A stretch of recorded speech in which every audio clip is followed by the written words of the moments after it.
Welcome into the PFF College Football Show. Max Chadwick alongside Dalton. Wasserman here, fresh off our trip to the Senior Bowl down in Mobile, Alabama. Dalton, we are now beginning our 2026 NFL draft rankings with our top 10 quarterbacks in this year's draft. Of course, we get to this time of year and we get to rank every position, right? And we get to find out who we think the elite players are, who some of the sleepers are, which I think there could be a lot of in this draft, right? This is kind of a draft with not a lot of blue chip talent in it, but if you can find those successes in the mid rounds, you could really make your team a lot better, I think. Absolutely. So we're going to break down all 10 of our top 10 quarterbacks in this year's draft. Actually, about 12 guys we're going to break down today, because Dalton and I, of course, have different lists. All of the stats that we're going to use to break down these quarterbacks are available with a PFF Plus subscription. And by the way, that's available for 25% off right now with the promo code PFFCFB25. Again, you get access to all the same data, grades, stats that every NFL team and every FBS team uses in college football. You get access to our 2026 NFL Mock Draft Simulator, where you can draft all of the quarterbacks we're going to talk about today. You get access to our fantasy football tools and, of course, our betting tools as well as we go get very close to the Super Bowl coming up this Sunday with the Patriots and the Seahawks taking on each other. Of course, show you guys a player prop tool video later on in this show too. Dalton, let's go over our top 10 quarterback list. Maybe you go 10 through 6. Who are your first 5 quarterbacks you're going to talk about? So I'll work from the bottom up. Number 10, I have Diego Pavia from Vanderbilt. Number 9, Luke Altmyer from Illinois. Number 8, I have Joey Aguilar from Tennessee. Number 7, Drew Allar from Penn State. And number 6, Carson Beck from Miami. All right, so my 10 through 6 real quick before we dive into these guys more in depth. I have Luke Altmyer, the Illinois quarterback, at 10. I have Cole Payton, the quarterback from North Dakota State, at 9. Diego Pavia, the Vanderbilt QB, at 8.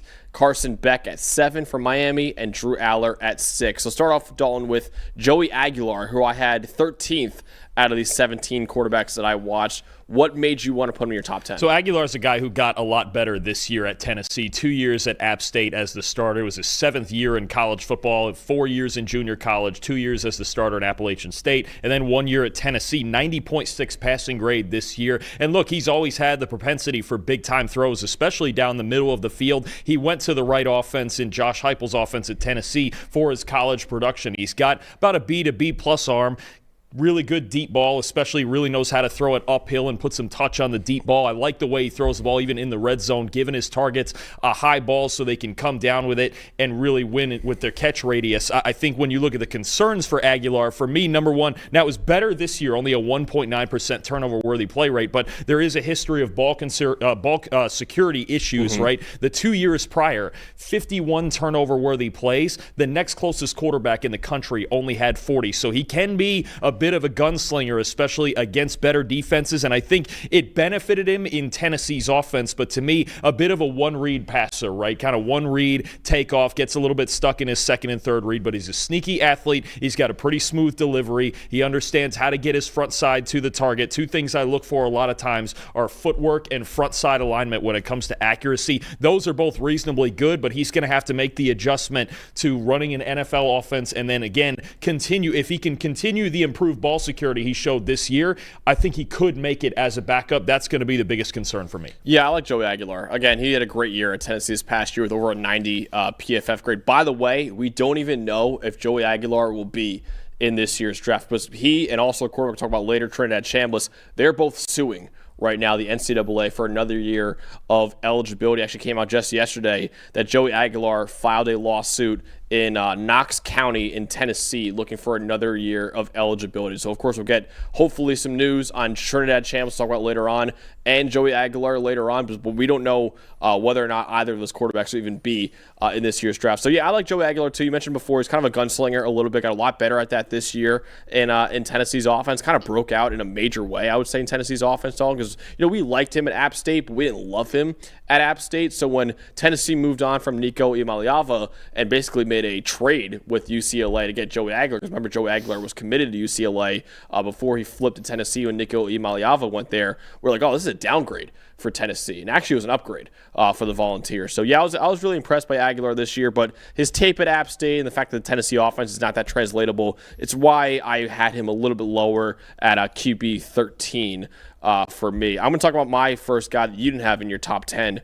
That is Cole Payton, the North Dakota State quarterback who was phenomenal at North Dakota State this past year. A 95.9 PFF grade for Cole Payton is the best that we've ever seen by an FCS quarterback in the PFF college era. He led the FCS with a 94.6 passing grade, also had an elite 90 rushing grade too.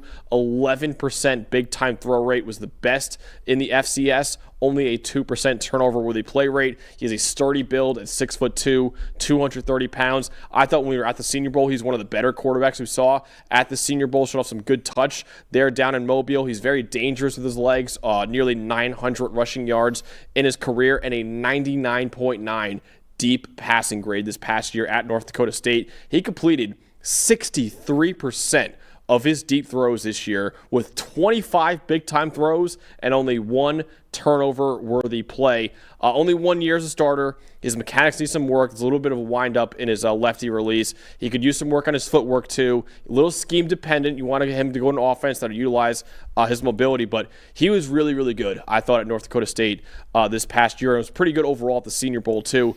I think he's worth a flyer on day 3 for a team that'll have a plan for him as kind of a scheme-dependent, mobility guy.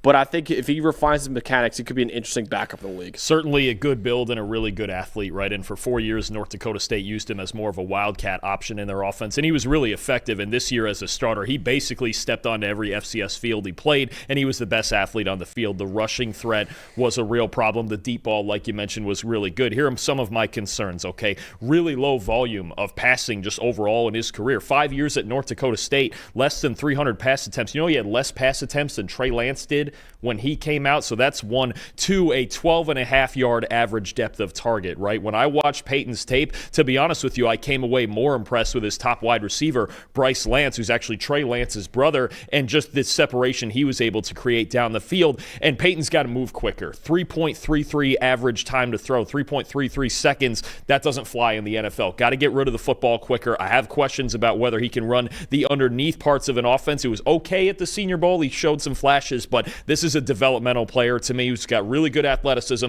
He does have a good arm. His delivery is driven from his lower body, but to me, a developmental guy that I agree with you, mid to late day 3. I have him as QB 12 here. I left him just outside the top 10. He's got tools. There's a lot of development to go. Absolutely. All right, let's move on to another guy, Dalton, Luke Altmyer, who I had as QB 10 in my ranking. What do you like about Illinois, the Illinois QB? He's functional. He reminds me a bit in the same style of when we had Max Brosmer coming out of Minnesota last year, right? I feel comfortable that Altmyer could be a developmental backup type. He's got average tools across the board, relatively average size, pretty average arm, decent enough athleticism to at least move. He's got that functional mobility in the pocket, good understanding of RPOs. When he's clean, we've said this for, God, it feels like forever now, but I think we've watched him for each of these past 3 years. When he's clean, he can function, he can run an offense, he can get rid of the football relatively quickly, and he can be safe with the ball. The question is, can he handle any sort of pressure, especially at NFL speed? We've talked so often about Illinois' offensive line and Luke Altmyer under pressure, but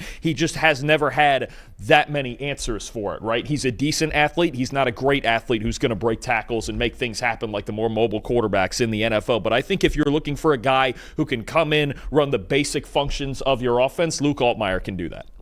Yeah, I like him. He's a 3-year starter, obviously, transferring in from Ole Miss to Illinois. Tough as nails under pressure, man. I was really impressed with him under pressure. A 66 PFF grade under pressure over the last 2 years, his 81st percentile. He's very smart. He identifies coverages pre and post snap, goes through his progressions quickly. Solid athlete, 900 rushing yards over the last 2 years. And I thought overall a pretty decent week at the Senior Bowl for Altmyer as well.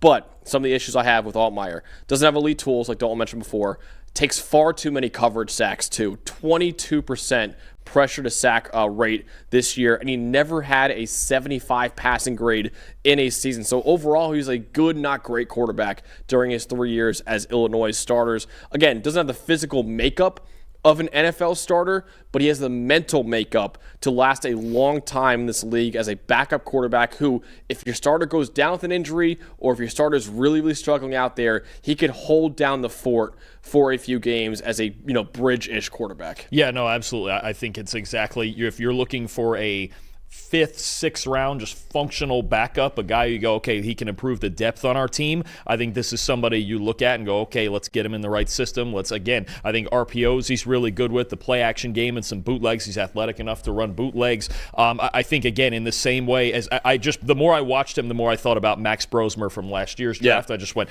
this is a guy who can be a functional backup. He can stick in the league for a while, but he's not likely to be a franchise player for anybody. Yep, so you have him QB9. I had him QB10. The next guy that I actually have at QB8 and you have QB10 is the college football legend himself, Diego Pavia, who is like I said before, maybe going to be a college football Hall of Famer. He completely revived both New Mexico State and Vanderbilt. Just kind of go over some insane college football stats real quick for Diego Pavia and what he did at those two programs. New Mexico State, in the 4 years before Diego Pavia, 8-30, with 0 bowl appearances. In the 2 years with Diego Pavia, 17-11 with 2 bowl game appearances.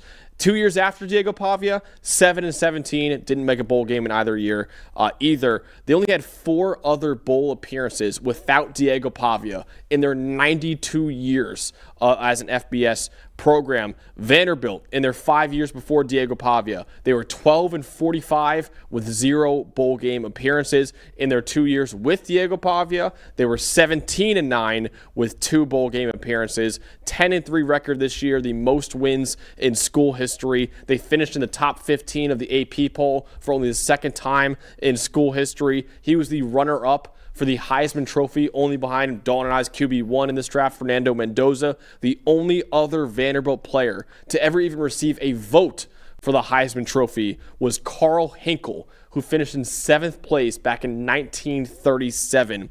92.2 grade this year, second in the country, only behind Julian Sayin from Ohio State. I think he has elite pocket awareness, man. He can make magic happen under pressure while evading the rush. Only a 12% pressure to sack rate over the last 2 years. Nearly 1,900 rushing yards over the last 2 years, too. He creates big plays downfield without putting the ball in harm's way. 7% big-time throw rate over the last 2 years. Only a 2% turnover-worthy play rate over the last 2 years. So the cons now. He's 5'10". I mentioned him actually below 5'10" at the Senior Bowl. He's kind of had Bryce Young, Kyler Murray-esque size to him, but not as elite tools, I would say, as Kyler Murray. And I don't think he's as good of a processor as Bryce Young was coming out of college. He's only 200 pounds as well. Questions about how his body will hold up. Doesn't have the top-tier arm like Kyler Murray, like I mentioned before, to overcome the size concerns. He can do a better job of going through progressions, in my opinion. He's on the older side. He's a 6th-year player. He'll turn 24 this month in February. Didn't have the best showing, I thought, at the Senior Bowl either. So, again, elite college champion. He's a college football legend. But he's a significant outlier in terms of his size, and, of course, he's an older player as well. I think he'll most likely be a backup in the NFL in an offense that'll really highlight his mobility. The questions for me are going to be really, one, can he overcome the lack of size in the league, right? Obviously, there's not many guys who are under 5'10" who have succeeded at a high clip. You mentioned Bryce Young, Kyler Murray. Russell Wilson was 5'10 and a half, a little bit taller, but not much. He is an A-plus competitor, no question. He is going to go out there and play like it's his last game every single week and put his body on the line, right? And the question for me is, can he run an offense that's basically not completely centered around him? Because at New Mexico State and at Vanderbilt, that was the case where all of Pavia's talents were at the center of the offenses he was running. Now, can he also throw over the middle of the field? I think the deep balls on the outside, he throws really, really well. He's gotten better without play action, especially this season. I thought he became a better drop-back passer, 91.4 passing grade this year without play action. That was a big deal in his development. That's what's really given him a shot to be a prospect in this draft. But can he overcome the lack of tools? Can he overcome the fact that he needs to throw over the middle more in the NFL? And then there's times when, certain times the play is never dead with him.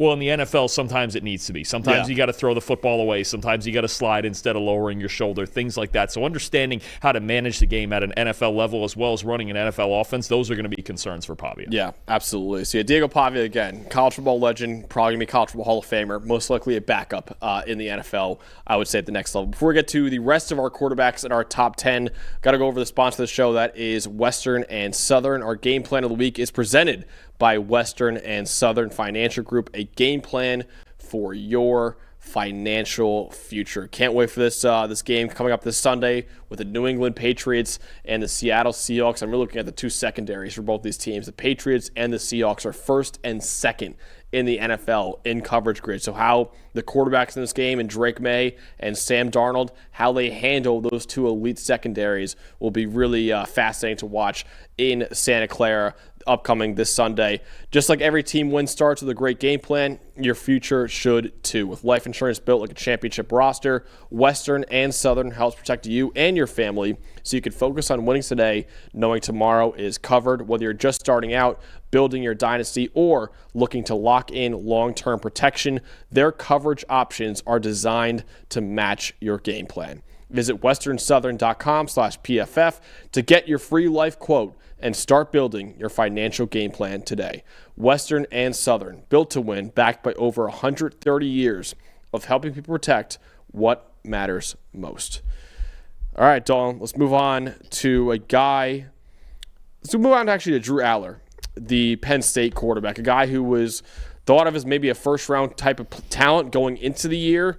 A disastrous year for him and Penn State this year, too. Of course, he had the broken fibula, which ended his year. What do you make of Drew Allar now going into this year's draft? So this is the highest-ranked guy on my board here at QB7 that I would call, to me, a project, right? You look at his arm, you look at his frame. He looks a lot like, the classic pocket quarterback, right, with the big arm. He can flick his wrist and the ball goes 60 yards. He's got unreal velocity when he really throws with conviction, easy velocity, loves throwing down the seams. You talk about Drew Allar being one of the best passers over the last couple years, throwing down the middle of the field. That was really a theme in Andy Kotelnicki's offense. Allar's ability to throw down the seams. He's strong in the pocket. He's got a strong lower body, and he's tough to tackle. Not the most athleticism, but that strength in the pocket really plays well when those pass rushers are coming after him, right? Talk about throwing in cuts. You talk about, I just think a guy who, when he throws with conviction, the highlights are really good. They really are. He's got an absolute cannon for an arm, maybe the strongest arm. Him and Taylon Green probably have the two strongest arms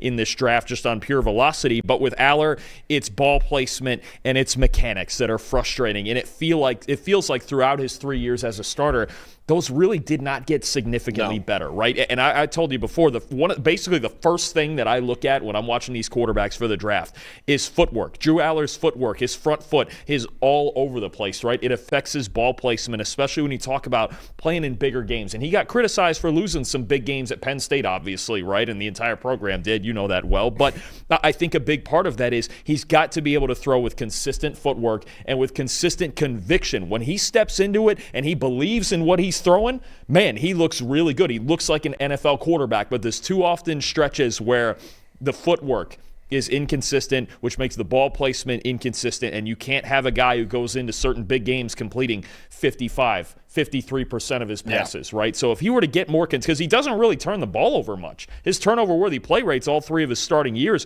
are all really good. It's just a matter of missing too many easy passes, especially out towards the numbers. I mean, you can see why he was a 5-star recruit coming out of high school. When he entered Penn State, he's got prototypical size and prototypical arm strength too. 6'5", 235. Like Dalton mentioned, a rocket launcher of an arm. One of the strongest arms, I would say, in this draft class. He's a 3-year starter at Penn State, so a lot of experience for him too. Good poise under pressure, 72nd percentile grade under pressure, as the arm talent to make any throw from any angle. Like Dalton mentioned before, below a 2% turnover-worthy play rate for his career. He rarely put the ball in harm's way. 13% pressure to sack rate as well. He's able to avoid taking sacks and either take off and run or throw it away. Nearly 1,000 career rushing yards too, so even though he's almost 240 pounds, still an athlete out there too. Some nice mobility for his size. And I can say this as a Penn State fan, there is an argument to be made that he was held back at Penn State. With the lack of weapons they had there, didn't think the coaching was great on that offense either throughout his 4 years at Penn State, too, in a scheme that really rarely asked him to utilize his elite arm talent. But like Dalton mentioned, you can't blame Penn State for all of his issues, though, because his mechanics have been a complete mess throughout his entire career, leading to significant accuracy issues. His footwork is, to be frank, a disaster right now. He too often steps to the side, throws with his full body facing the receiver, even in a clean pocket. He does this, too.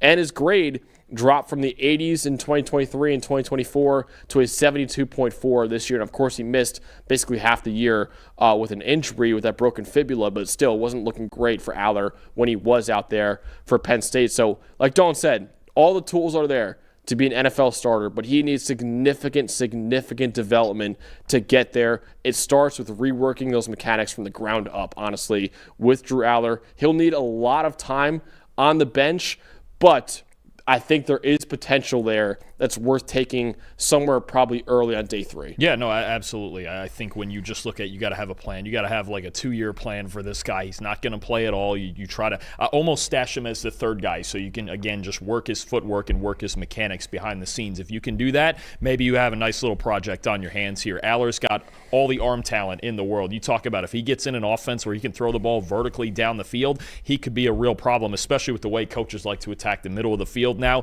Allar, to me, is a day 3 flyer and more of a project, which is why I had him be just behind our next guy here. Because I'm always balancing the, okay, what do I know I'm getting versus the project guys. I know you went with Allar ahead of this next guy because, okay, the upside is there. So that's always the argument, but it was very close between the two of them. Yeah, I have Drew Allar QB6 and Carson Beck QB7. You have it flipped. You have Carson Beck QB6 and Allar QB7. I'll go over Beck real quick.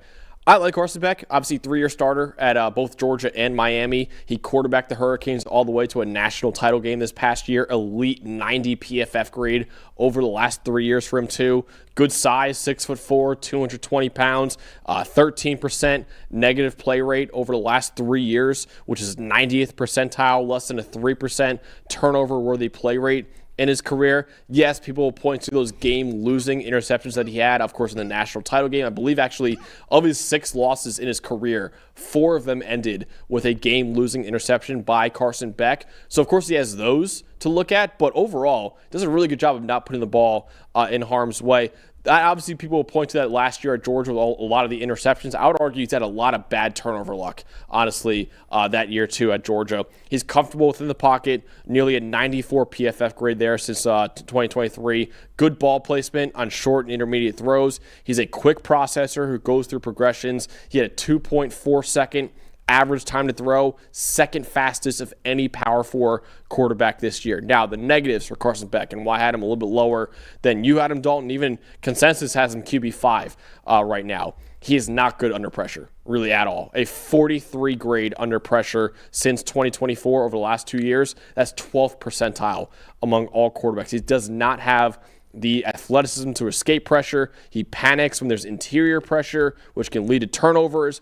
18% pressure to sack rate this year.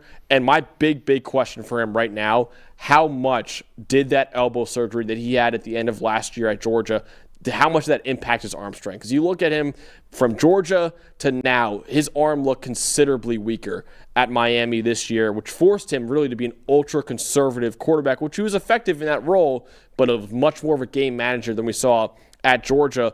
Only a 79 passing grade on deep throws this year. That was 87th in the country. The year before at Georgia, he was the 8th best quarterback in the country on deep balls. 87th this year. His average at the target was only 7.6 yards, one of the lowest in the country as well. And again, how much can he elevate an offense? Is he just a game manager? But again, accomplished quarterback with NFL size, NFL processing ability, not much of an athlete, doesn't have an elite arm by NFL standards. I'm worried about the arm strength too. He needs a good environment to succeed, but I could see him being a backup in the NFL who can manage a game if the starter goes down with an injury or if he's struggling out there. Yeah, I think on a team with a solid offensive line, he could be a backup for a long time. I do. I think Carson Beck is one of the more easily projectable players in this draft. I think, again, if he goes to a decent environment, he can be a backup for 10 to 12 years. I really believe that. I wonder if maybe another year of recovery off the elbow, he can get some of that arm strength back and really even fine-tune his mechanics more to,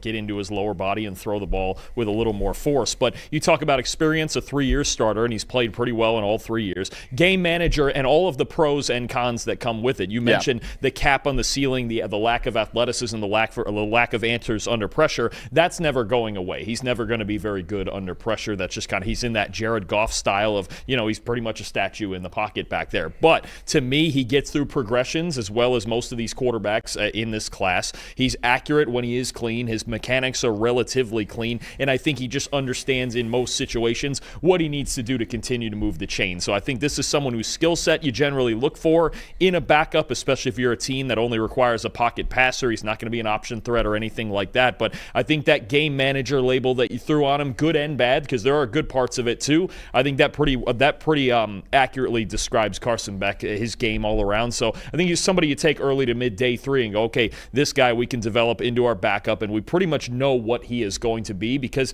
his game, even though the arm was a little bit weaker, his game at Miami did not look all that different than it did at Georgia. Yeah, overall it was a solid year for him at Miami. But obviously there were some drawbacks to him, too, which is why I had him a little bit lower than Drew Allar, who I think has a little bit of a higher ceiling, but I can definitely get behind Carson Beck having a little bit of definitely a higher floor than Drew Allar, too. Let's move on, Dalton, to a guy that we actually had, I believe, QB1 going into the year. Now I have him at QB4. You have him at QB5. That is Cade Klubnik out of Clemson. What do you make of the Clemson quarterback? So certainly a lot of talent as a former big-time recruit. Struggled in, what was it, his freshman? Did he start as a true freshman? No, he got 1 or 2 starts, and then as a sophomore he was a starter. Struggled as a sophomore. Then as a junior had a breakout year leading Clemson to the ACC title and the playoff. And then this year Clemson as a whole kind of declined, but Klubnik still had a pretty good year, right? You're talking about a guy who, to me, his best attribute is the way that he layers balls down the field. He's a vertical passer. He can really layer passes into the intermediate part of the field, and he throws a deep ball with excellent touch. Certainly has enough athleticism to be a factor. We saw that several times over the last 2 years, that as a rusher, he is a real option threat. He's a quarterback draw threat. He's a scrambling threat. Toughness under pressure. One of the highest graded quarterbacks in the country over the last couple of years under pressure. Footwork in the quick game was a little bit tighter this year. I'd like to see it get a little bit better, and it felt like part of his issues this year too were the change in Clemson's philosophy on offense. I felt like they threw the ball over the middle of the field a lot more during their playoff run in 2024. This year, a lot more on the outside. Obviously, some disagreements with Garrett Riley, and they've got a new offensive coordinator coming in now. But the things that to me are cons with Cade Klubnik. One, it seems like the footwork is inconsistent, and it throws off the timing of his first read and then throws off the timing of getting to his second and third read. There's like this little bit of it's got a little better this year, but like there's a little bit of a crow hop at the top of his drop that throws off the timing. The accuracy is not perfect. There's times when he drifts backwards in the pocket, where like he's always trying to improvise backwards instead of stepping up. I'd like to see him step up into pressure a little bit more and try to figure out his way to navigate the pocket rather than escape all the time. And I just think in general, the mechanics of his footwork really throw off his ball placement, which I think is at a relatively average level, and it throws off the timing, right? If he gets to his first read, then fine, but if he has to go to 2 and 3, it feels like there's times where he's late. So I think there's some mechanical things that need to be worked out with Klubnik. I like him as a developmental guy. That's why I have Nussmeier 1 spot ahead of him, because I think Nussmeier's mechanics are a little smoother and would translate to the NFL game a little bit better. Klubnik, to me, seems... The more I watched him, it felt like a little bit lesser version of Jackson Dart. Sure. I see some of the same things. There's good athleticism. There's good arm. There's a nice deep ball. He's willing to throw over the middle of the field. He stares down the barrel under pressure. But the pocket presence, and I think in general, just some of the mechanics with his accuracy have to get a little bit better. Yeah, I completely agree with that. I actually think, he wasn't great this year. He, of course, had a way better year in 2024. But I think it was kind of overblown how bad he was this year at Clemson. I still think it was a pretty decent year for him overall with the Tigers. But you mentioned it, Dalton. I mean, this guy is tremendous. I mean, tremendous under pressure. I think he might be the best quarterback under pressure. Maybe Fernando Mendoza, but he is, and Trinidad Chambliss is excellent at this too. But Cade Klubnik over the last 2 years, man, 77 PFF grade under pressure. That's the 92nd percentile. Has the escapability to escape oncoming defenders. He dropped his pressure to sack ratio to about 12% this year. He's really good at manipulating the pocket and keeping his eyes downfield.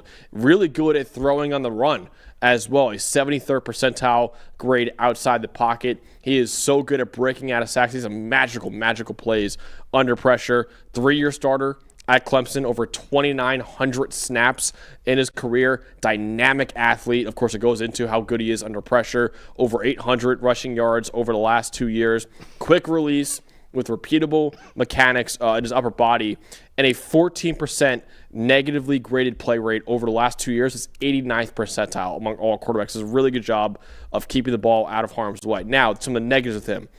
On the leaner side, he's only 210 pounds right now at Clemson. He's really good at reading defenses pre-snap, still working on reading defenses post-snap when they rotate their safeties in coverage. He can oftentimes lock onto his first read, which leads to some issues when defenses rotate their safeties. He's kind of average as an intermediate passer, I think, right now. And he only has really 1 year of elite tape that we saw back in 2024. 89.2 PFF grade that year, 76.5 this past year. So by no means was it bad, but it was more, decent than anything else. But experienced quarterback, dynamic athlete, really good under pressure, still developing on how to get through progressions after the snap and read defenses. So I think time on the bench, of course, is needed for Cade Klubnik, but I do think he has the upside of maybe being a starting caliber quarterback if he develops in those areas. But most likely, he'll be a long-term backup in the NFL. The big thing for me is picking up the pace in his footwork and then having his feet match his eyes. You mentioned how post-snap it's not really great. To me, it's because he's late. There's a lot of even to his first read, and he can make up for it with his arm talent. Even with his first read, there's times where he's late. And if you're late to one and one's not open, you're going to be late to 2 and 3. So the big thing for me with Klubnik, get on the practice field, work on your timing, pick up the pace in your footwork, and then your feet will start to match what your eyes are seeing in front of you. That's how you get your body aligned to throw the football where you need to. If he can do that, again, this is another guy, little bit of a project, maybe not as big a project as a Drew Allar. He's a little further along, and he's a better athlete than Allar is. But I think this is someone who really needs some work behind the scenes on his footwork, and then we can start to talk about him, like you mentioned, as down the line a potential starter. Yep. So I had Klubnik QB4. You had him QB5. The guy that we had flipped, I had Garrett Nussmeier QB5. Cade Klubnik was QB4 for me. Garrett Nussmeier, of course, the MVP at the Senior Bowl and in that game. He was really good in that game. Multi-year starter in the SEC, 82 passing grade over the last 2 years, so really solid. Son of a former NFL quarterback and the current New Orleans Saints offensive coordinator in Doug Nussmeier. Only a 13% negatively graded play rate this year as 84th percentile. 13% pressure to sack rate over the last 2 years, which is really, really good. He's not a dynamic athlete, but really good pocket movement skills to avoid sacks. He's unafraid of attacking downfield. 40 big-time throws over the last 2 years. And like I mentioned before, he was one of the best quarterbacks at the Senior Bowl. He actually won the game MVP at the Senior Bowl. The weaknesses for me, he dealt with a significant abdominal strain this year. Actually got benched at one point for Michael Van Buren Jr. Only 160 rushing yards over the last 2 years. He is not a threat as a runner at all. His clean pocket grade over the last 2 years is only in the 37th percentile for quarterbacks. His outside the pocket grade is 38th percentile. His ability to go through progressions, both I think pre and post snap, have been issues in his career too. He has been prone to back-breaking interceptions too. 17 picks over the last 2 years, which I think goes into his progression issue. And he's been known kind of as a big game hunter throughout his career. So at one point this year, Garrett Nussmeier was the favorite to be the number 1 overall pick in the draft. But his senior year kind of ended in disaster with his injury and, of course, his benching too. I think he's more of a day 2 guy, probably a second or third round guy right now. There's still a developmental starter in there, but I think he'll need some seasoning on the bench first. So Nussmeier is tough because if you watch his 2024 tape and even some of the sampling that you got, when he was backing up Jaden Daniels the previous years, that looks like an NFL-style pocket passer, right? Because when his feet are set and he's healthy, he's willing to make any throw on the field. We know he's not afraid of tight windows, and that can work both for and against him at times. But there's moments, you remember the Ole Miss game that he won in 2024, there were some throws in that game where you're like, man, those are tight window NFL-type throws, right? He's not afraid of any any throw on the field. You mentioned it. He's got really good feel within the pocket. If you're going to be kind of a below-average athlete, you got to have good feel within the pocket. He does have that. He can improvise every once in a while. I don't want him doing that all the time. But the big thing for me with Nussmeier in his 2025 tape is how much do we take out of it because of, the injury. Yep. Obviously, his arm, and even I was a little worried about it this week at the Senior Bowl. It looked like on day one it wasn't quite there. His arm was just not there, and mainly because his core and his lower body mechanics were not behind him. He's a player. He's 6'1", he's 205, 210, somewhere in there, and he came in with sub 9-inch hands as well. This is a player whose mechanics have to be right for him to make the throws that he wants to make. Now, the other thing too, to me, that's a problem in the pocket, and I think this comes with the injury, and this comes with LSU's offensive line struggles where they had to replace 4 starters. To me, when I watch him a lot of times, it feels like this year he thought about the pressure a lot because the offensive line was shaky and they couldn't run the football at all to help him. It was basically just a drop back offense. He thought about the pressure a lot. It felt like there's a couple other guys here that we've talked about. They stare down the barrel. They can throw through contact. It looked to me like Nussmeier after a while this season started to lean away from contact. You can't do that. That messes up your entire mechanics. It messes up your throwing motion. You cannot lean away from contact. You don't want to get hit all the time, obviously, and this sack avoidance and offensive line play and all that stuff. But to me, it looked like he was so focused on this season as it went on, trying to protect himself, that it took the confidence of throwing the football down the field away from him. So it's really hard if you just judge Nussmeier on his 2025 tape, I don't think it's a fair assessment of him. I do think there's a very cerebral passer in there. I think when his feet are set, there's a gunslinger in there who can make NFL caliber throws. I think he's got an NFL caliber arm if he's healthy and if he's protected, right? Because that felt like the X factor for LSU this season was, hey, their offensive line just wasn't very good. So the situation crumbled. I think he's a little situation dependent, but to me, there's potential. If you get his confidence back and you can protect him, I think he could be a low-end to average starter in the league because the pedigree and being Doug Nussmeier's son and all of that, like mentally, I do think there's an NFL quarterback in there. I think he can process at an NFL level.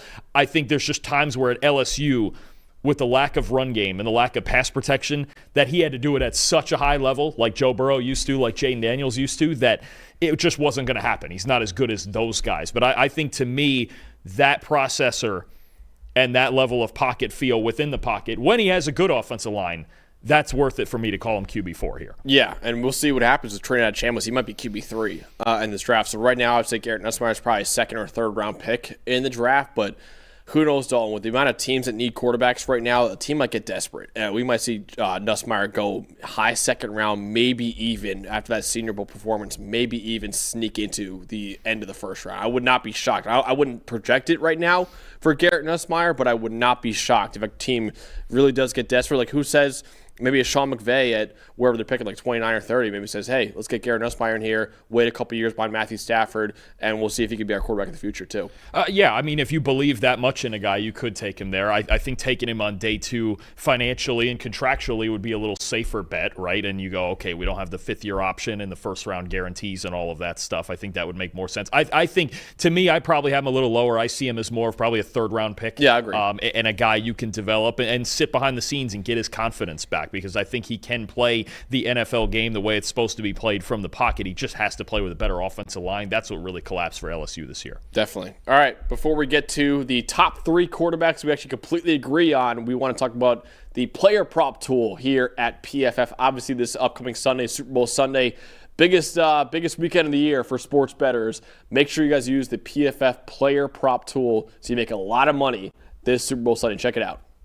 Everyone's got takes. Numbers have truth. And the truth is, most people are betting with emotion. Sportsbooks feed on it. TikTok gurus sell it. The hype machine runs on it. That's how you lose. PFF is different. You're betting with winning data. The same data trusted by all 32 NFL teams and the sharpest minds in the game. PFF betting tools take every prop, every matchup, every angle, and run them through our custom models. Built on the best football data in the world. What comes back is your edge. Simple, sharp, and built to win. Want to go deeper? PFF puts a pro-level analytics department in your hands, giving you the same insights teams use to find every advantage. Build your game plan with matchup analysis. Project every snap, every matchup, and every edge before kickoff. Because the smartest plays start long before Sunday. Hit rates show how a player performs against their prop and against defenses built the same way. It's the data that gives you real confidence in every pick. Next, Key Insights translates PFF data into the story behind every matchup, giving you the why that powers your bets. From coverage schemes to defensive looks, it's the context that turns raw numbers into winning decisions. When you're ready to take action, filter through every prop on the market and focus on the opportunities that matter, by game, matchup, or value. Then, shop for the best available line in your area and tap your book of choice to place the bet instantly. Everyone's got takes, but now you've got truth. Bet with data, win with PFF.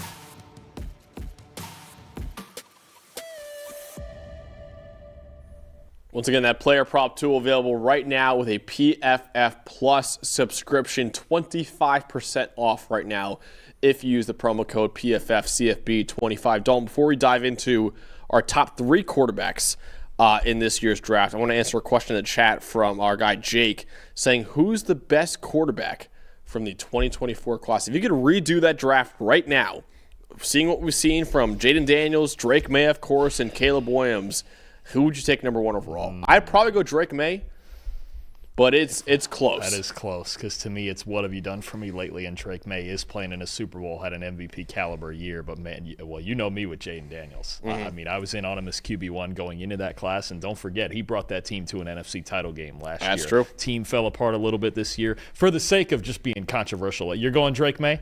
I'll take Drake May number 1.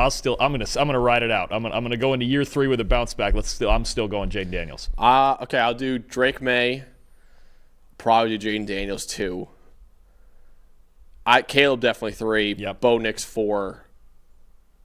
Penix 5, Penix McCarthy 5. 6. Yeah, I'll go May 2 and Caleb 3 as well. Bo is a really solid 4. You could argue Bo higher than that considering what he's done through 2 years, but Caleb as a prospect and some of the special stuff he shows, he's still got to be in that mix. We're going to talk about the 2024 draft actually in a little bit when we talk about Fernando Mendoza, kind of comparing him to past top quarterback prospects and where we would have ranked him in past drafts. I think that is a kind of an interesting talking point going on right now with Mendoza. But before we do that, let's go over our collective QB3 in this draft, Dalton. A guy who we don't even know will be in the 2026 NFL draft because he's got his court date in Mississippi next Thursday. So hopefully we get some news very soon on Trinidad Chambliss and whether or not he'll be playing in the NFL next year or in college football. But assuming that he's still in the NFL draft, which he is as of right now, we have him right now as the number 3 quarterback in the draft. Trinidad Chambliss from Ole Miss. Maybe the coolest story in college football this year, right? When you look at, didn't even start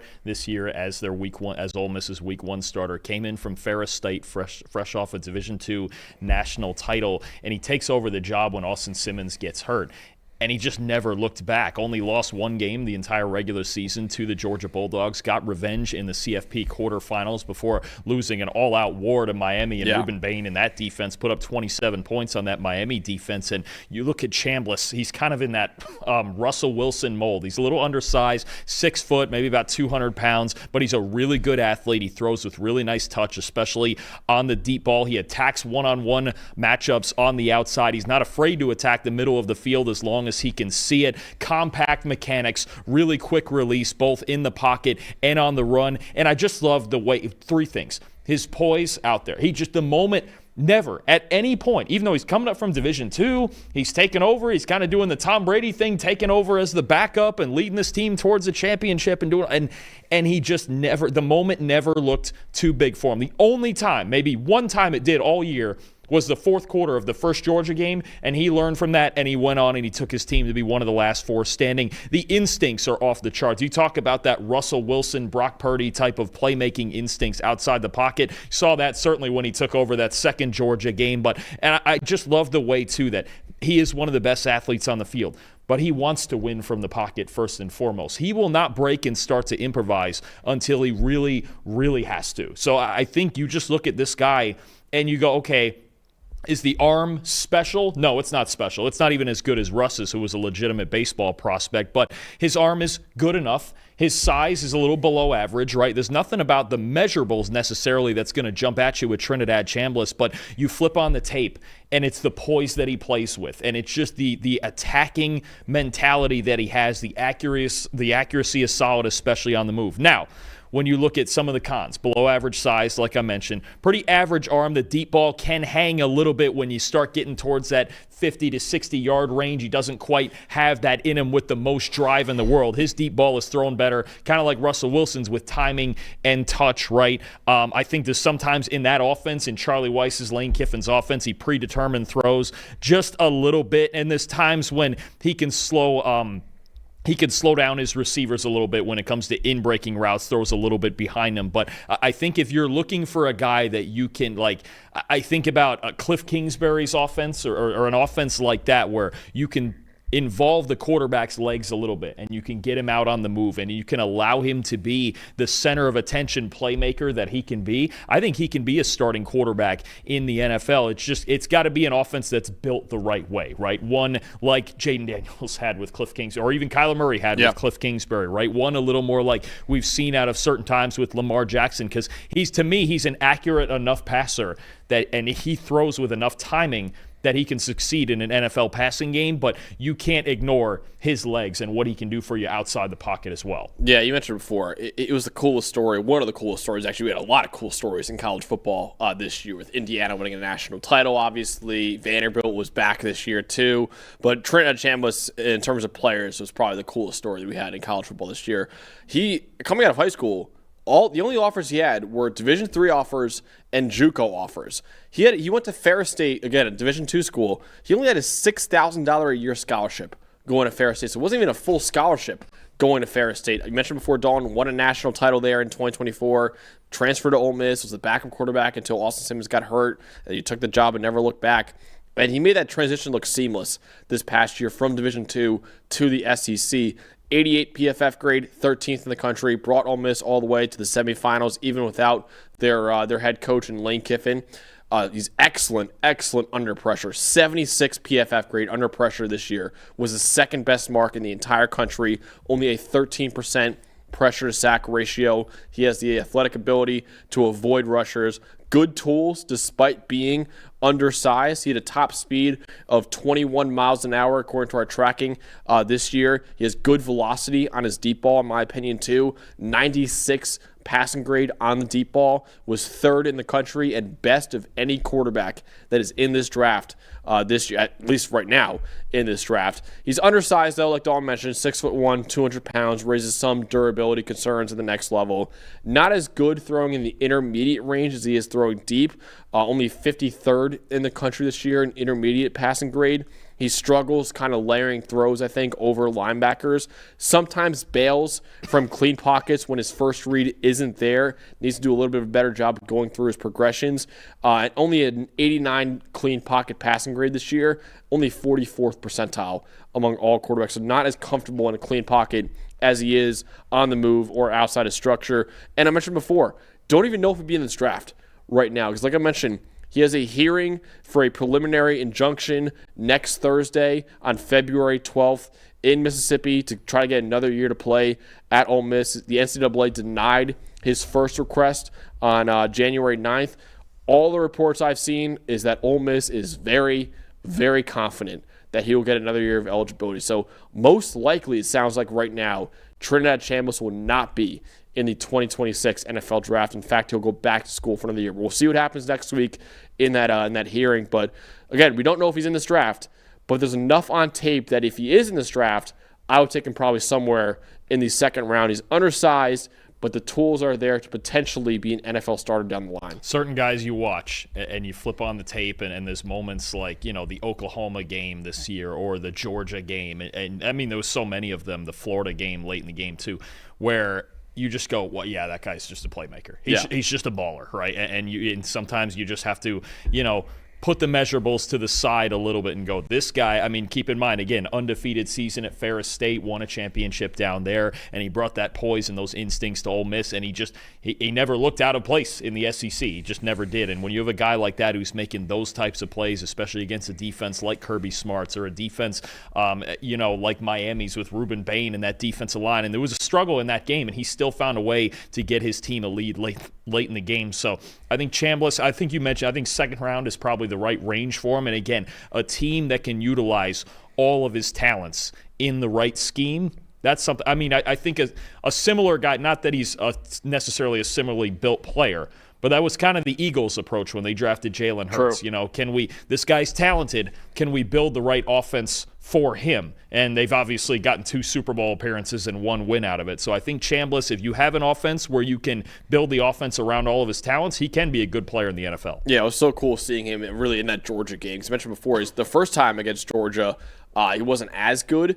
Second one, he was a flamethrower. I thought in that Georgia game, it was probably his best game of his Ole Miss season that year. This is like a 4-play sequence where he just made jaw-dropping plays back to back to back to back in that game. He was phenomenal and really was the biggest reason why Ole Miss pulled off that upset in the college football playoff quarterfinal. So we'll see if he's even in this draft or if he's going back to what could be a loaded 2027 quarterback draft. But we'll see what happens next week. But as of right now, Chambliss is both of our QB3 in the 2026 NFL draft. Dalton, our QB2 collectively in this draft is Ty Simpson, the quarterback out of Alabama. Kind of had an up and down year with the Crimson Tide this year. His dad, of course, Jason Simpson, is the head coach at UT Martin, which is an FCS school. And you can tell that Ty Simpson is the son of a coach by how smart he is pre and post snap. He calls out the protections pre-snap, goes through his progressions very well. He operates at an elite level from a clean pocket, 92.3 PFF grade when kept clean this year. Really good mechanics. His footwork, I think, is really, really outstanding. His throwing motion is repeatable. 93 passing grade on the intermediate level, which is the third best in the entire country. He waited 3 years on the bench at Alabama, even though he was a 5-star recruit coming out of high school, started this past year for the Crimson Tide. Good enough athlete to make plays with his legs on occasion. Some of the negatives, though, with Ty Simpson is why he's not maybe a bona fide top 5, top 10 pick like most QB2s would be in most drafts. Only a 46 passing grade under pressure this year, which was 87th in college football. He was 55th in passing grade when he got blitzed. He's not able to go through his progressions like he wants to when he's blitzed or when he's under pressure. He often starts to panic. His mechanics break down under pressure as well. His production kind of tailed off as we got later on in the season 2. He had an 87 passing grade from weeks 1 through 11. That was 8th in the country. 65.2 after that was only 68th in the country. So after week 11, he was more of an average passer in college football. Only 1 year of starting experience, too. He'll need some time on the bench, I think, in the NFL. Kind of an average arm. It's a good enough arm for the NFL, but not an elite one. And his time to throw this year was 2.95 seconds. He need to speed it up a little bit. He could be a solid NFL starting quarterback, but I think he needs some time on the bench to develop, and I do think he needs to go to a good situation to succeed at the next level. I don't think this is a guy who can really elevate the supporting cast around him. Kind of reminds me a little bit of like a Kirk Cousins in the NFL. Would love for him to be able to sit for a year. I think that Rams situation, one you mentioned earlier, I think would be a really good one for him. If the Rams, I believe it's at pick 29, had a shot at Simpson, I think I would really, really think about it, to sit behind Matt Stafford hopefully for a year and get into Sean McVay's offense and really just understand that he's going to have balance and he's going to have the necessary timing needed to play in that offense. You mentioned it, high-level processor. We watch him play. You can tell he's a coach's son. He's got command of the offense. I think his arm is solid when his feet are set and when his mechanics are right. The big question is that he really doesn't like to be sped up.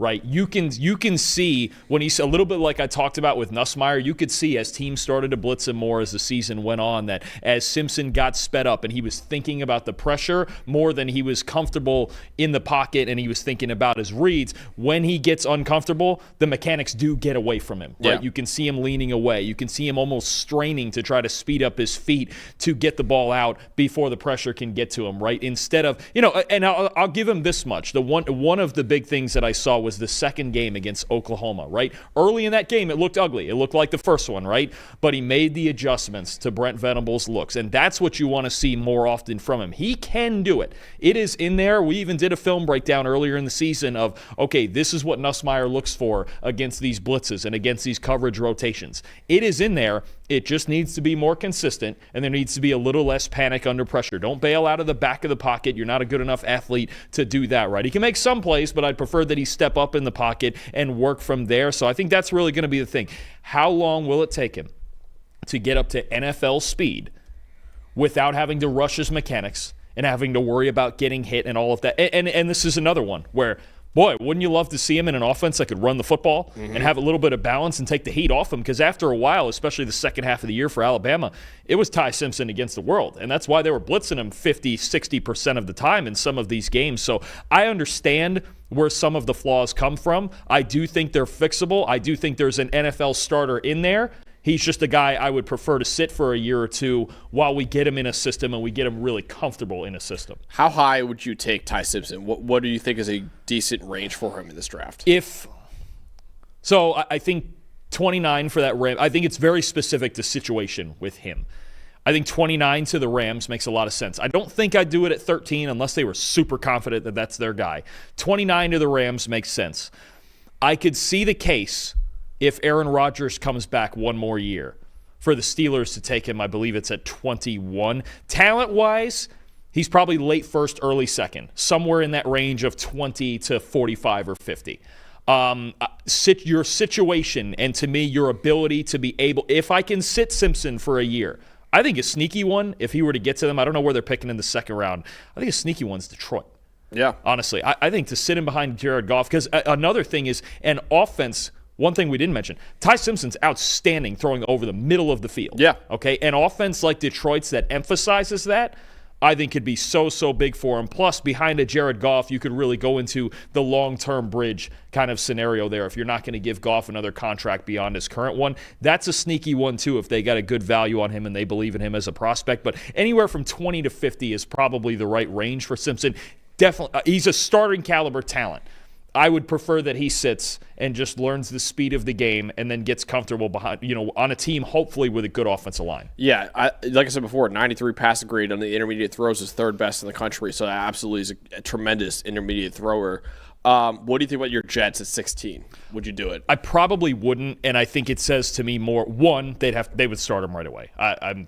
If not right away, then Justin Fields or whoever will start 5 games, and then you'll see Simpson. 2, I just don't think the Jets, me personally, I wouldn't take a quarterback in the first round of this draft. Second round, if you feel you get a good value, Simpson, Chambliss if he's there, or third round with Nussmeier, fine, you can get out of that easier. We've seen that before. Take Will Levis in Tennessee. But first round, I would not take a quarterback if I'm the Jets. I don't think their team is built to succeed with a rookie quarterback, a first-round quarterback that they would be committing to, especially with kind of the fluidity, we'll call it, of their coaching staff right now. That's another reason why I think Aaron Glenn and them, they might do it. I really think they might just want like a safety net. If disaster does strike again for the Jets this year, which it looks like it might for this team next year, I think Aaron Glenn might want a safety net of saying, okay, let me develop Ty Simpson for 2027 and beyond and see what happens there. So that's why I think they might be open to it, and they might like him as like a Jared Goff style of quarterback that they could put like Aaron Glenn had when he was of course, the Lions as the defensive coordinator.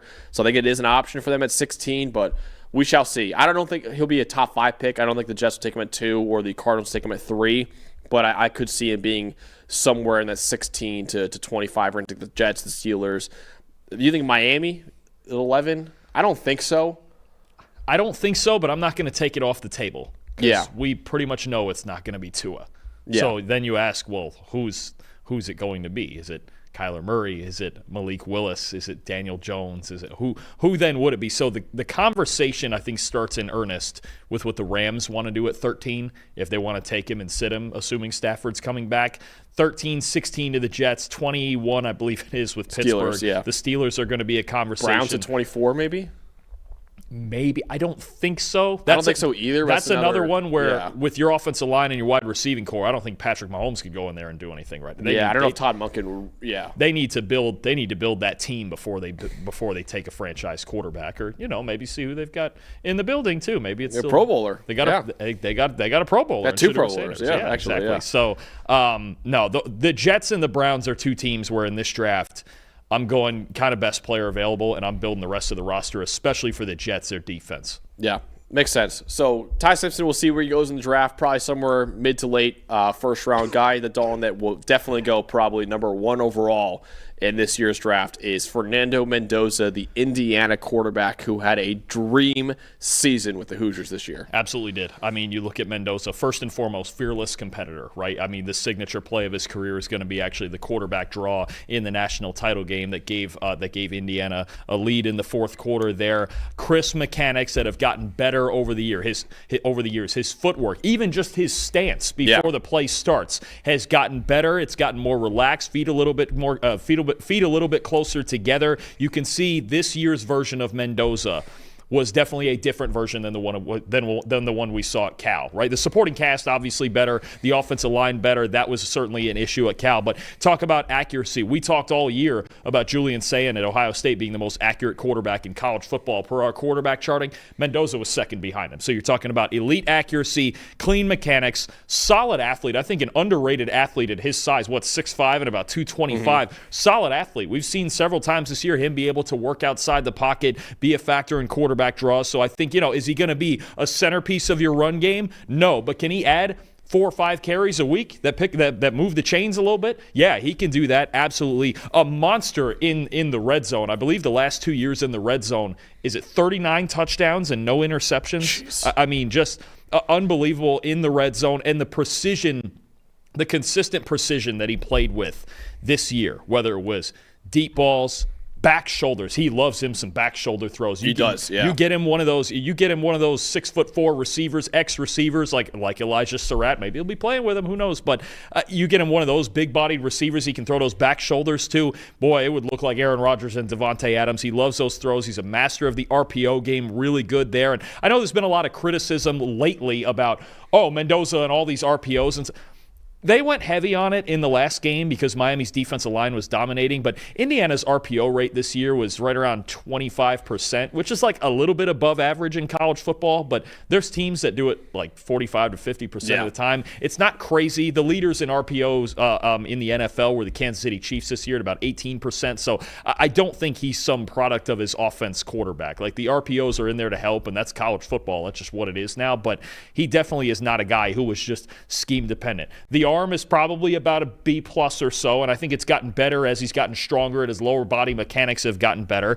I think, to me, when you come to the cons of Mendoza, he's got to figure out sometimes, hey, just protect yourself outside the pocket a little bit. You think about the hit he took in the Ohio State game. Obviously the quarterback draw in the last game against Miami was great. Don't take all those hits all the time, but he really doesn't take them too often. I think there's times when he can run himself, he can freeze in the pocket a little bit and run himself into a little bit of pressure on his own accord. I think when you look at him in his second and third read, there's sometimes when you can still see him freeze. I think his post-snap progressions are still a work in progress. They definitely got better this year, and especially as the year went on and he got more chemistry with his receivers, I think it got better. We did even a breakdown on, him breaking down coverages post-snap, and it definitely, early in the year, I think it was a different quarterback. When you talk about the first 5 or 6 games, it felt like after the Oregon game, he was a different guy, right? Where all of a sudden it was like, everything's clicking now. And then I just want to continue to see him give his receivers a chance in man coverage like he did later in the season when Charlie Becker emerged, right? Because it felt like early in the year, that was the one flaw left in Indiana's offense. You can play press man, and I don't know if Mendoza's going to make those throws in those tight windows. He got more confident with that. So I just see a player who's very well-rounded, who got a lot better during his college career as each successive year went by. And this year, the mechanics were so clean. He ran the offense with this I almost want to say after a while, this effortless. It felt like the Alabama and the Oregon games in the playoffs. It was almost effortless. It was like, take Fernando Mendoza from Cal, fix up the mechanics just a little bit, and then give him Curt Cignetti's confidence. I'm in on that. That's a darn good football player. I think he has every bit the potential with a little more work mentally and a little more just consistent footwork. And you do have to build it right, because I think you can't. This is not a person like Josh Allen or Patrick Mahomes who, with like a terrible supporting cast, is going to carry you through that. But if you give him a good supporting cast, this could be a top 10 quarterback in the league. Yeah, you could not draw up a better year for Mendoza than what he had this past year at Indiana. 16-0 year for the Hoosiers, the program's first ever national title. He was the first ever Heisman Trophy winner for that program too.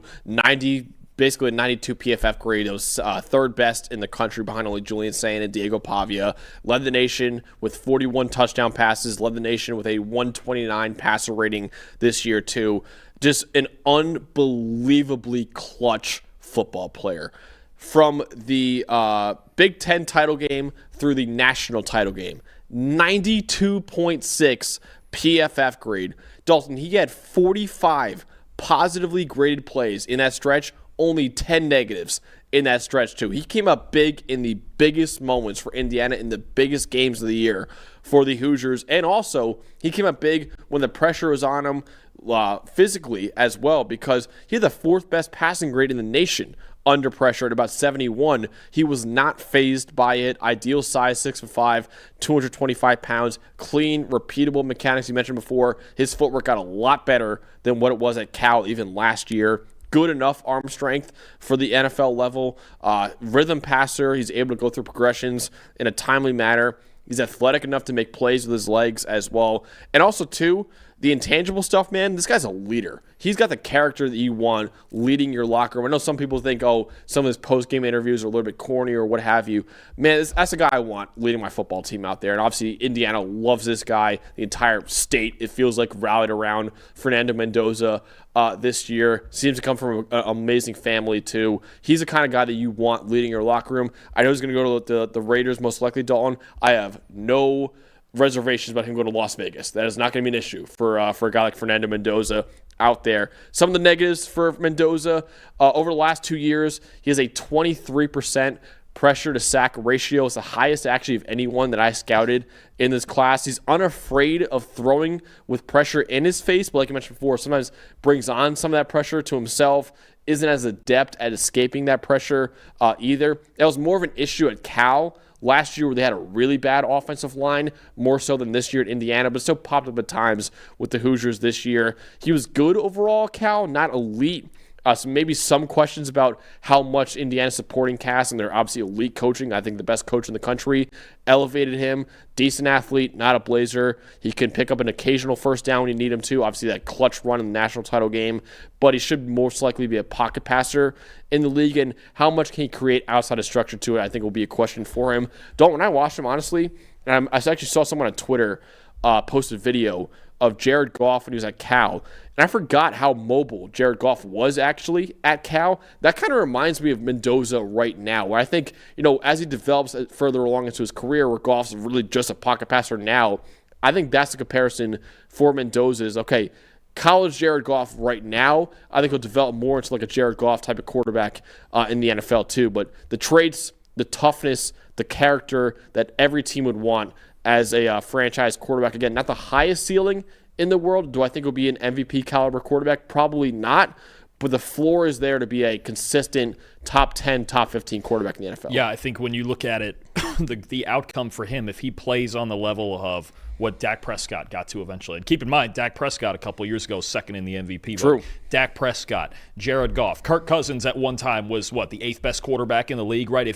I could see him getting to that level of production. You mentioned it before I even flipped on the tape one last time. First thing I wrote down, fearless competitor. Yeah. Right? That's what you're getting out of this guy, and that's what you always want out of your starting quarterback. And the other thing, too, is when I talk about the changes to his stance or the slight tweaks to his mechanics or, certain things, or getting in the weight room this offseason and putting more weight on in his lower body, the willingness to listen. How many guys have I gone through here and gone, well, Garrett Nussmeier, his mechanics backtracked a bit because of injury and offensive line. He's leaned away from contact. Or Drew Allar. I just never saw the improvement in the fundamental, in the mechanical things. Fernando Mendoza and that willingness to listen and go, okay, this is what I need to do to get better. And it's tangibly on the tape. We've never talked to him. It is on the tape, the things that he has fixed to improve from his time at Cal when he was still a flawed player. And even now, you could see even during the season, week to week, as he's trying to to get chemistry with his receivers and with his team.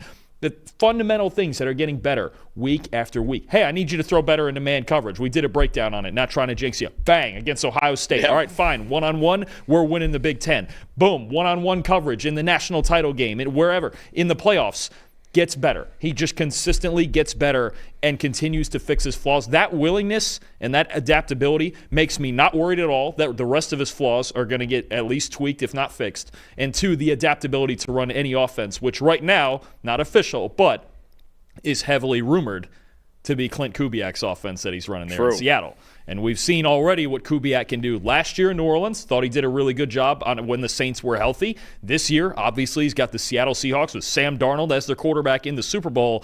I think if it eventually is officially after the Super Bowl, after this week, Clint Kubiak, I think it's a great fit for Mendoza. It's unreal. The Raiders at that point, all they need to do, get your offensive line healthy and a little bit better, figure out who the reliable options are at receiver. But in Clint Kubiak's offense, if you're starting with Fernando Mendoza, Ashton Ginty, Brock Bowers, and then a healthy Colton Miller at left tackle, you're living pretty right with that as the foundation. I'm in on that. If that's officially going to happen within the next week, I have no doubt about Mendoza's ability to adjust to that offense. Yeah, seeing what Sam Darnold did in Clint Kubiak's offense this past year, I think Mendoza would be a seamless fit, I think, in the Clint Kubiak offense in Las Vegas eventually next year, which, again, is heavily rumored right now. It's reported that he's going to take that job. Of course, I got to wait until after the Super Bowl to officially take that job right now, but the Raiders most likely will have Clint Kubiak as their next head coach. I saw some people on Twitter debating this, so I wanted to do it on this show too. Let's compare Mendoza to past quarterback prospects and where we would take him. Let's go to last year. Cam Ward, I know both of us had Shedeur Sanders, QB1 in that draft too. Would you take Mendoza over either of those guys? I think I would. I would have Mendoza QB1 I would agree. Year. I think I would agree. The build, we still had concerns about Cam Ward's ball security. Now he came in this year and made a lot of big-time throws as well. I believe it was 23 or 24 of them. But the turnover-worthy plays and just sometimes the recklessness of Cam Ward can work against him a little bit. Obviously, we saw Shedeur mostly struggle. There were some good moments for the Browns, but I think even just as prospects, you get a better build, you get a cleaner delivery, and you get a guy playing his best football right now. Not that Cam Ward wasn't, but we still saw a little bit of the reckless nature of his game. I would have Mendoza QB1 in last year's class. Yeah, I would too. I would have Mendoza QB1 over Cam Ward and Shedeur Sanders. I like Cam Ward a lot. Obviously, from last year's draft, he was tremendous outside the structure. I think that's where he got the advantage over Mendoza. He's so much good outside the structure, but I think Mendoza from a clean pocket is probably a little bit better than Cam Ward. So, yes, close, but I would have Mendoza QB1 in that draft too. The loaded 2024 draft that we had, Caleb Williams, Drake May, Jaden Daniels, Michael Penix Jr., J.J. McCarthy, Bo Nix, all those guys, all six of them, one of the top 15 picks. Where would Mendoza slot in that class? So my original... As prospects, by the way, not what we know now. My original order on this was I had Jaden 1, Caleb 2, and Drake May 3. And I mean, a sliver separated those three guys. And then there was a big gap to the next three. I had Penix, Nix, and McCarthy 4, 5, and 6. I think Mendoza would slot right in between those two groups. If you rank those 7, for me, he'd be number 4. I like Michael Penix a lot. Rifle for an arm. I liked him better than a lot of people. Rifle for an arm, great vertical passer.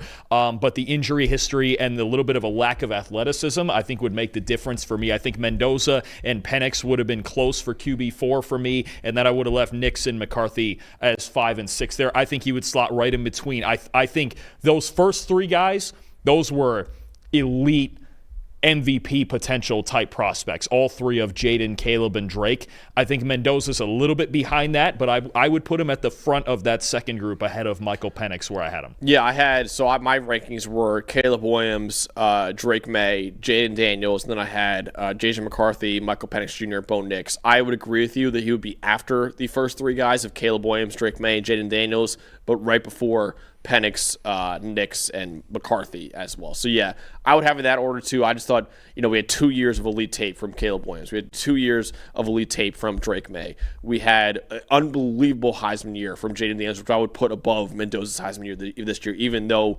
Mendoza capped it off with a national title, I still think Jaden Daniels had an overall better year at LSU his last year there, too. Plus, Caleb Williams and Drake May were younger than Mendoza was coming out as well. So, yeah, that's why I would have Mendoza in that range, but that was an all-time quarterback class too. I think he is probably Where would you say closer to the first group or the second group in that ranking? Probably a little, because those first three guys were so good coming out. Jaden, the year he had, Drake May, Caleb with the Heisman, I think closer to the second group. I would agree, yeah. But I do think at the front of it, the other separator for me between Mendoza and Penix, Mendoza's just far more accurate.